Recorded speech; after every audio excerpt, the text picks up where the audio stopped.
এক পর্যায়ে আমি আমার বাচ্চাকে নিয়ে বাবার বাড়ি চলে এলাম।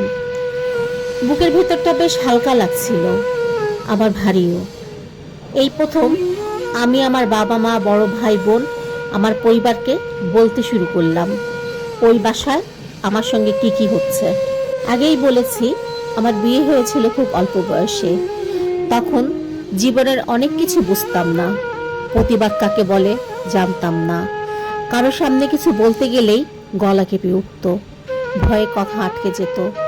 বড়দের সামনে মুখ খুলতে এক প্রকার লজ্জাই লাগতো, ভেতর ভেতরে গুটিয়ে যেতাম। আজকালকার ছেলেমেয়েরা তো আলহামদুলিল্লাহ অনেক বেশি সচেতন, নিজেদের সঙ্গে হওয়া অন্যায়ের প্রতিবাদ করতে জানে। আর আমরা পারতাম না, ভয়, সমাজ, পরিবার সব মিলিয়ে এক অদৃশ্য শিকল বেঁধে রাখতো আমাদের।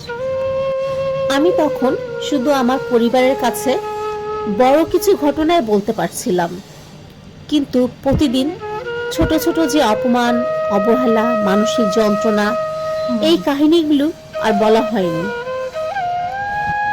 আমার মুখে যতটা বেরোতো কথা ততটাই বলতে পারতাম, কিন্তু তারা বুঝতো না। তারা বলতো, সাংসারিক জীবনে এসব হয়, স্বামী মানুষ, বাইরে কাজ করে, রাগ হতেই পারে, ওকে বুঝে চলতে হবে। আর সব থেকে বেশি আমার মা আমাকে বোঝাতেন।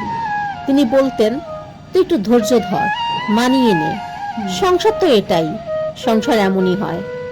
কিন্তু মাকে আমি কোনোভাবেই বোঝাতে পারছিলাম না আমি এতদিন ওখানে ধৈর্য ধরেই ছিলাম, নিজের আত্মমর্যাদা বিসর্জন দিয়ে অপমান অপদস্থ হয়ে ওখানেই ছিলাম।